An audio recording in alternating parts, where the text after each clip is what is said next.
This 39 Dunedin News Bulletin proudly brought to you in association with Alex Campbell's Menswear.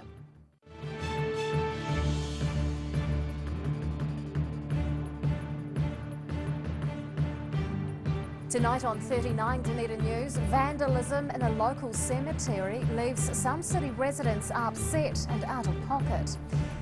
A project run by City Hall begins to bear fruit, giving those behind the scheme confidence for the future. And a South Island Championship produces a winner who also happens to be a local.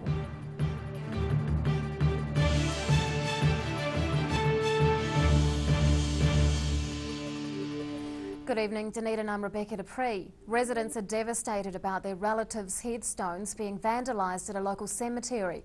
Almost a dozen graves have been desecrated at the West Tyree Cemetery near Outram, and family members are paying the price. Reeling over a family monument in ruins. This Sinclair resident is one of several locals left devastated after relatives' headstones were vandalised at West Tyree Cemetery. Saw that the tombstone, as you can see from down on at the roadside, you can look up there, and it was down lying on the ground. So I tried to do something about it, but it was anniversary day and everything was closed. Price visited the reserve last week to find the headstone that marked his late mother's plot had been smashed into 3 pieces. The rural cemetery plot has been in his family since 1866 and holds generations of descendants. Price says he was disappointed to see a precious monument spanning more than a century ruined by heartless vandals. I was extremely wild about the whole thing. It was something that we'd worked to try and restore, get the lichen and the moss off it, and keep it as a thing for other relatives to come and have a look at. Police and staff at the Dunedin City Council are investigating the vandalism with the help of contractors. Meanwhile, relatives are being left with the burden of paying for tombstone repairs, which can fetch up to $10,000. We've got to try and restore it, and I think families will restore their loved ones that have gone before us and try and get it back to where it was. Police are asking residents to come forward if they have any information about who's responsible for the damage. Council staff wouldn't comment on camera today, but are expecting to have more information about the case later this week. Annabelle Dick, 39 Dunedin News. Police are appealing for information about a vehicle collision involving a bus. Officers say a car narrowly avoided colliding with a bus travelling up Fulton Road in Glenleith just after 1 a.m. on Thursday. The car then crashed into a parked vehicle on the same road. Police are seeking witnesses to the incident, including anyone on the bus at the time.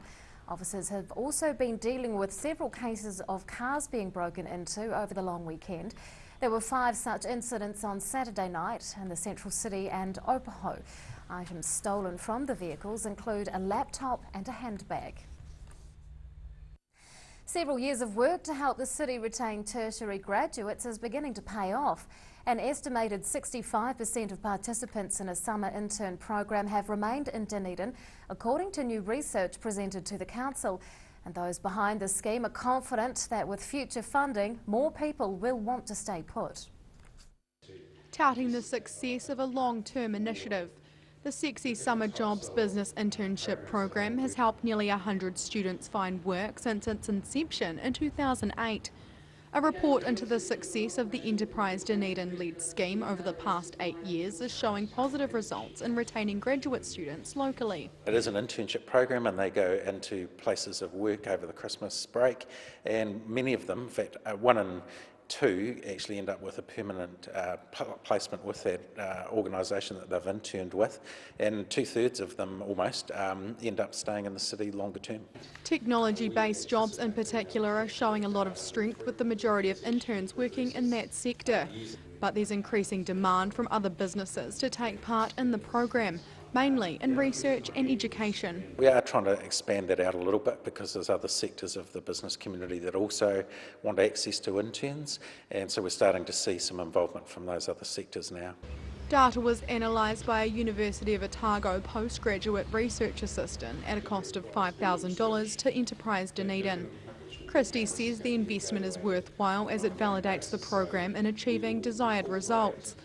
Where students go after their study is ultimately a personal choice, but he says having jobs available locally is the first step to boosting Dunedin's workforce. It gives the interns an opportunity to go into a place of work where they do see those opportunities for jobs that often aren't advertised, and they get to experience what it's like to work for that employer, and in many cases 1 and 2 of them end up staying with those employers in some capacity.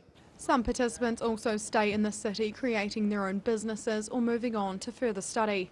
Christie says all of those outcomes are positives for the program and hopefully they'll help with efforts to secure future funding. Ruby McAndrew, 39, Dunedin News. The latest statistics from the University of Otago show student numbers are down and misbehaviour is up. There was a 2.2% drop in student numbers last year, down to just over 18,000 full-time equivalents. But staff are confident about role growth this year. There were also more students hauled before the proctor last year than any other year since the university's Code of Conduct was implemented in 2007. Just over 570 students were dealt with, an increase of almost 100 from 2014. But academic cheating cases were down slightly.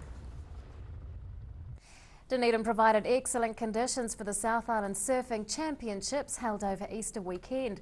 More than 100 of the country's finest surfers took to the water at St Clair, aiming to conquer the southern swell. But it was a local lad who took out the top spot. Looking for the perfect wave, surfers from around the country took to St Clair at the weekend for the annual South Island Surf Championships. While a handful of competitors travelled for the event, the competition was dominated by those who know the area well. There's definitely an advantage for the locals on where to sit and where to paddle out. But at the end of the day, when the heat's on and competitors are at the same sort of level of surfing, there isn't really a huge advantage to the locals. The South Island Champs is the second to last event for the New Zealand Pro Series, with the final competition in Raglan next month. The Dunedin-based comp has been held for over 30 years, and while it consistently attracts big names, there was also plenty of up-and-comers this time around. There's about 10 in the under 14 girls and about a dozen in the under 14 boys, and they range from 10 to 13 years old, so yeah, there's quite a good interest of juniors this year. The St Clair surf rose to the occasion for the long weekend with favourable conditions for competitors. The mild weather helped out not only the surfers but those gathered to watch. The sunny weather makes life better for everybody, especially us judges and officials, so we don't have to sit out in the rain or the cold. And it just, when it's nice and sunny, it creates a better atmosphere for the community to come down and watch and take photos and what have you. Local surfer JC Susan took out the main title this year, beating defending champion and four-time national champ Maz Quinn from Gisborne. Dunedin's Luke Murphy was third in the final, rounding out a weekend of local dominance on the water. Ruby McAndrew, 39, Dunedin News. Still to come on 39 Dunedin News, we get a business perspective on Easter trading laws, and while most of us were relaxing over the long weekend, one group was hard at work.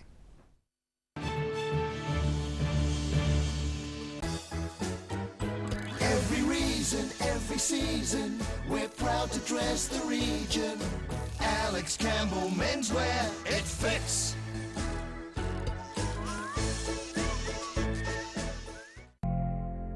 New Zealand Beeswax Limited are the quintessential beeswax, woodwear and beekeeping suppliers. From the amateur beekeeper to the commercial operator, New Zealand Beeswax Limited has the quantity to meet your needs. For great prices, great service New Zealand-wide, contact New Zealand Beeswax Limited on 03 693 9189 or visit www.beeswax.co.nz.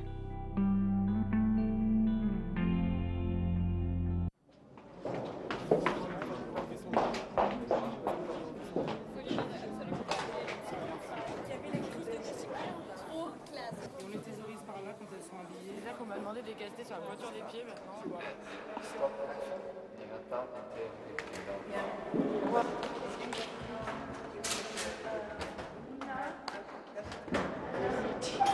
Oui, tu vas voir, moi je l'aime et le maquillage. D'accord, ok. Pellet fires are growing in popularity in Otago, with people who want a clean and efficient form of home heating. The sight of a burning flame without the problems of chopping, stacking and carting wood around is a winner. Pellet fires, so easy, so efficient. Mosgiel Mowers Plus can help you with products to make your garden maintenance jobs easier. Lawn mowers, ride-ons, chainsaws, line trimmers. Sales and service are our specialty. Mosgiel Mowers Plus. Phone 489 3572 22B Gordon Road, Mosgiel. For professional, reliable and approachable service where your dream kitchen design can become an affordable reality, contact the team at Kitchens for Less. Call 455 9973 or visit us online. The team at Caltex North care more about you than just putting fuel in your tank. They care about you and your family. At the Caltex Valley Workshop, the skilled service team care about your safety, extending the life of your car and helping you live more economically. There's a range of modern equipment to give comprehensive warranty fitness checks and servicing to your vehicle. Come visit your only local in North East Valley and receive 10% off when you book your warrant and service together. That's your friendly Caltex Valley Workshop, 134 North Road, or book online at caltexvalley.co.nz. Grandad loved his family and surfing, in that order. He taught me to surf, and we spent a lot of time in the water together over the years. When he died, I strapped the camera to the nose of his old board and filmed the paddle out at St. Clair. Gillian's played the video on the big screen at his funeral. Grandad would have loved having everyone come out one last surf with him. Gillian's Funeral Services, helping families celebrate the lives of their loved ones for generations. Gillians.co.nz. Tech Limited have been supplying beekeeping equipment and honey products in New Zealand for over 100 years. A specialist manufacturer of hiveware and plastic products for the beekeeping industry. They are the leading supplier of beekeeping equipment nationwide. For all your beekeeping needs, visit ecrotech.co.nz or call 0800 11 7766.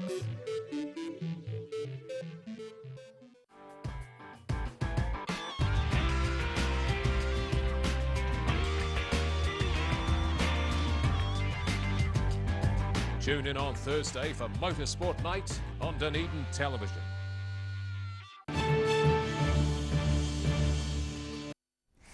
Welcome back. Dunedin City Council debt is slightly higher than budgeted for this financial year to date. The latest figures show the council's net deficit was $5.8 million for the 8 months to the end of February. That's almost $400,000 worse than budget. It's due to lower returns on international investments, higher depreciation costs and reduced revenue. But the council has also had less expenditure than expected for the same period and lower interest costs. Over the long term, it's paying off debt faster than planned. And on that note, let's take a look at today's financials. The NZX 50 has closed the day up 14 points, now 6,676. The Nikkei is down 115 points. And to the exchange rates, and the Kiwi dollar kicks off the week up against all the major currencies that we follow.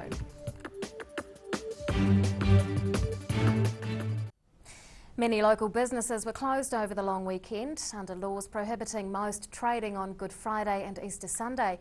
It's a hot topic of debate each year, and Otago Chamber of Commerce Chief Executive Dougal McGowan joins us to talk about it. Good evening. Good evening. What is the Chamber's position on Easter trading?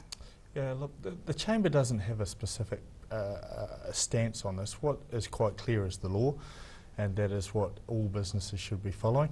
But we are constantly listening to what our businesses are telling us and what, in particular, retailers telling us about these days. So what is the law?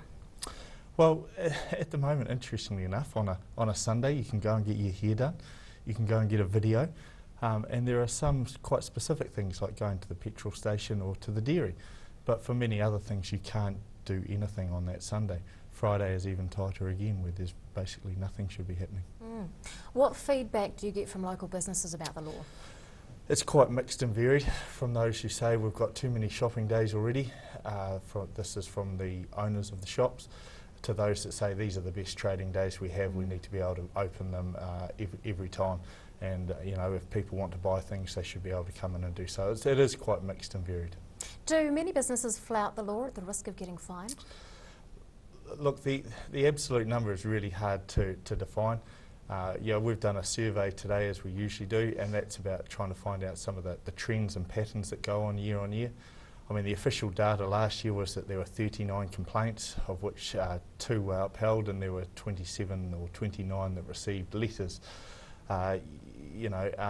Each year it seems to be growing, those that are flouting the law. And when you have a look this weekend up in Wanaka, with the Airbirds over Wanaka, I think you'll find that probably every shop in town was open. I wouldn't be surprised on that Sunday.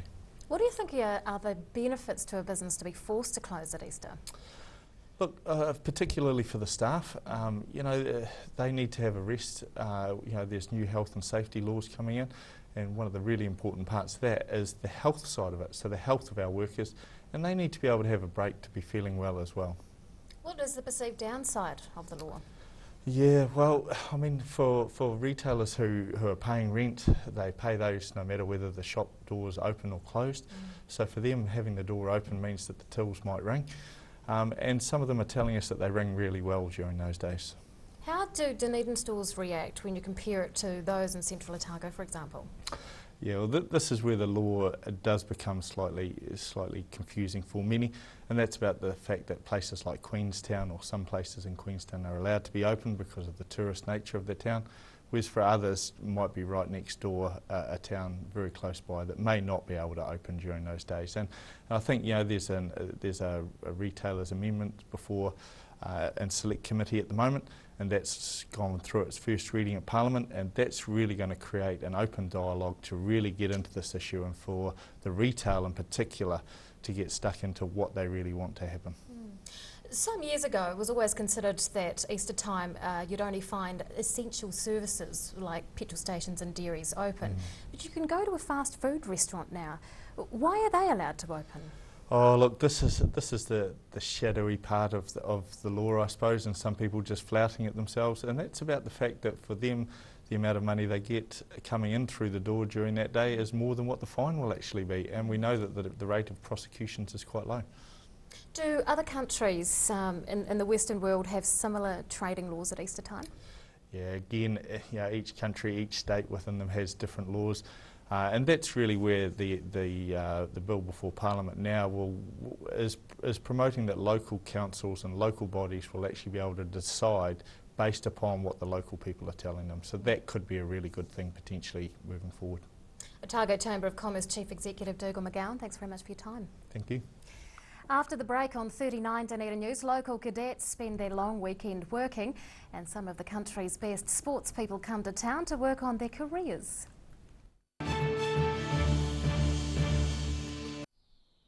Sir Bob Charles, New Zealand's greatest golfer and still going strong. I'm sure that Sportsville was a contributing factor to my success, and I'll continue to use it. Sir Bob Charles Sportsville, a product so good he puts his name to it. Well, I believe Sportsville helps maintain your quality of life. Now being used by active men and women globally to support strength and mobility. It works for me. Sir Bob Charles Sportsville in the new all-black pack. Call now for the Sportsville special, 0800 502 402. Tech Limited have been supplying beekeeping equipment and honey products in New Zealand for over 100 years. A specialist manufacturer of hiveware and plastic products for the beekeeping industry. They are the leading supplier of beekeeping equipment nationwide. For all your beekeeping needs, visit ecrotech.co.nz or call 0800 117766. Mobility Scooters Otago's Mobility Scooters, new and used, electric manual wheelchairs, strollers and walkers, free home demonstration and delivery. Call Tony on 03 455 2875 or visit our showroom, 211 Canudwood Street, opposite Westpac. New Zealand Beeswax Limited are the quintessential beeswax, woodware and beekeeping suppliers. From the amateur beekeeper to the commercial operator, New Zealand Beeswax Limited has the quantity to meet your needs. For great prices, great service New Zealand-wide, contact New Zealand Beeswax Limited on 03 693 9189 or visit www.beeswax.co.nz. The team at Caltex North care more about you than just putting fuel in your tank. They care about you and your family. At the Caltex Valley Workshop, the skilled service team care about your safety, extending the life of your car and helping you live more economically. There's a range of modern equipment to give comprehensive warrant of fitness checks and servicing to your vehicle. Come visit your only local in North East Valley and receive 10% off when you book your warrant and service together. That's your friendly Caltex Valley Workshop, 134 North Road, or book online at caltexvalley.co.nz. Pregnant? Need to talk? 24 hours a day, 7 days a week. Pregnancy counselling services are here to help. It's free, it's confidential. Call us now on 0800 773 462.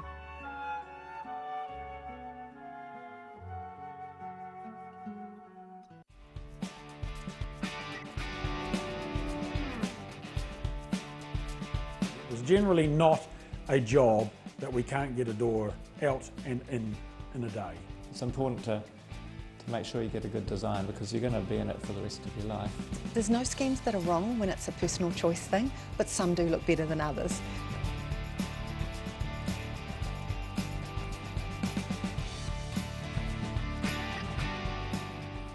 Here's something else to look forward to sinking your teeth into every weekend with the Otago Daily Times, the Weekend Mix, your guide to what's hot in fashion, entertainment, food and more.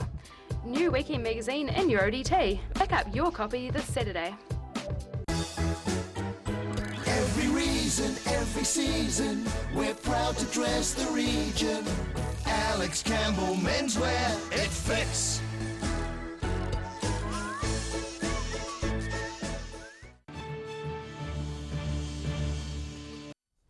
Welcome back. While most residents took a break from work over the long weekend, the city's cadets sprang into action. They helped to prepare hundreds of second-hand items for sale as part of a charitable fundraiser, and they are set to benefit along with the wider community.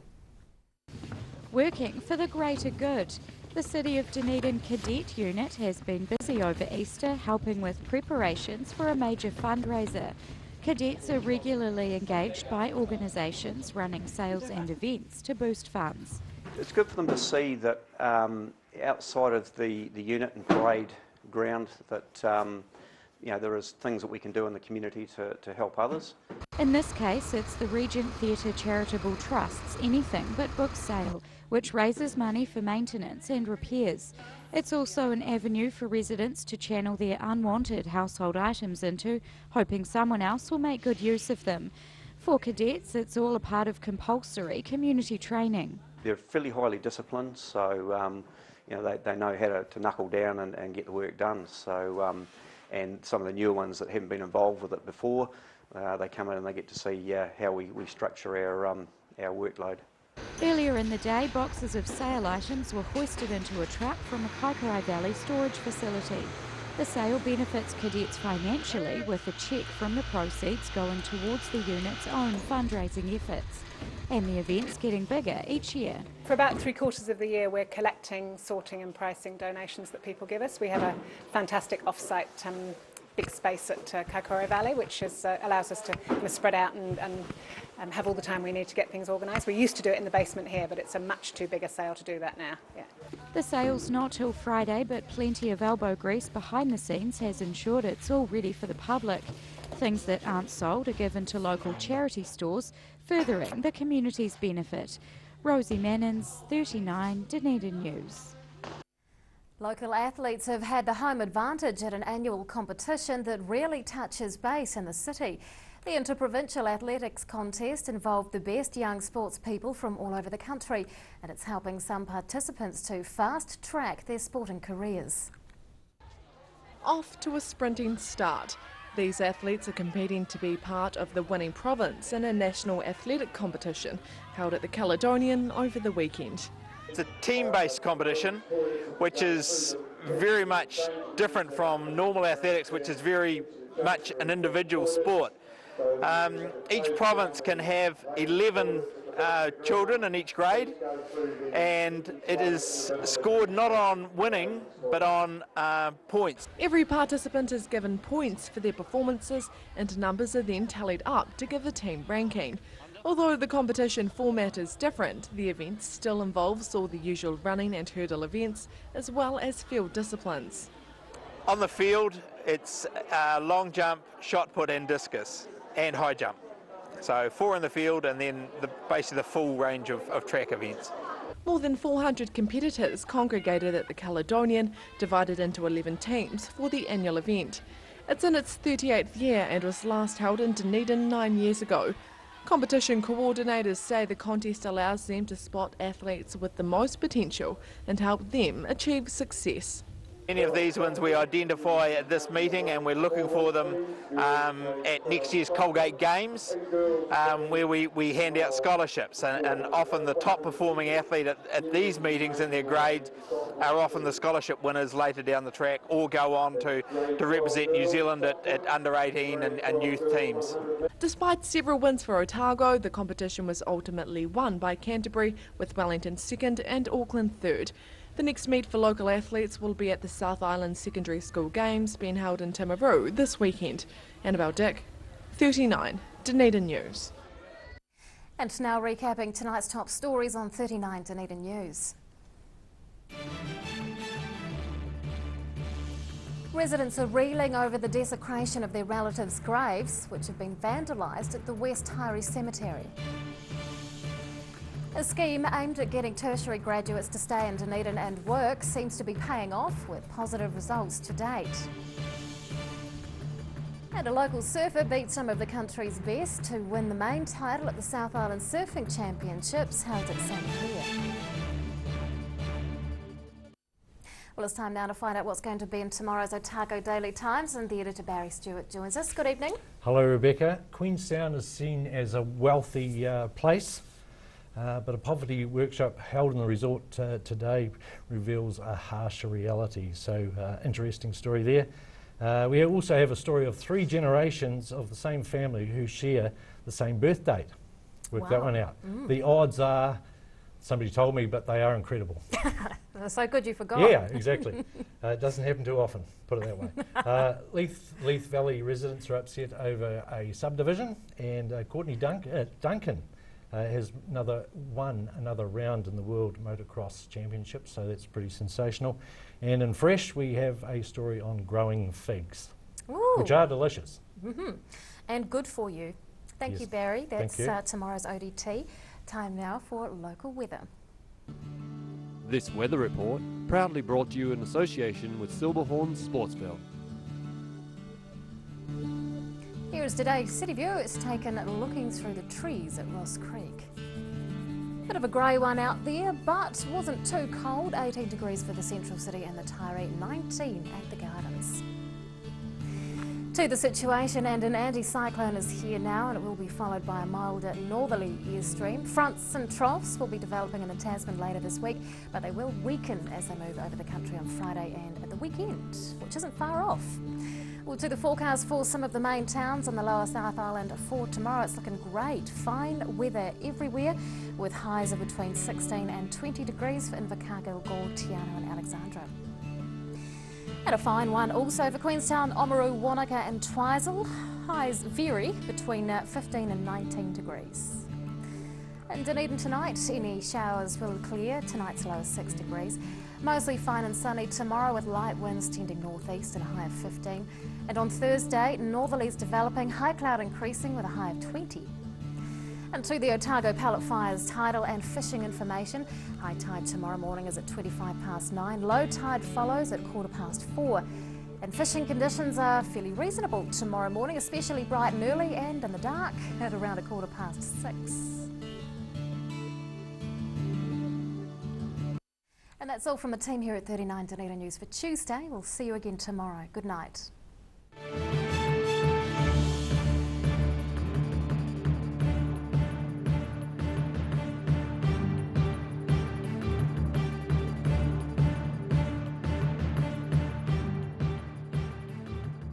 This 39 Dunedin News Bulletin proudly brought to you in association with Alex Campbell's Menswear. Supporting local content so you can see more of New Zealand on air.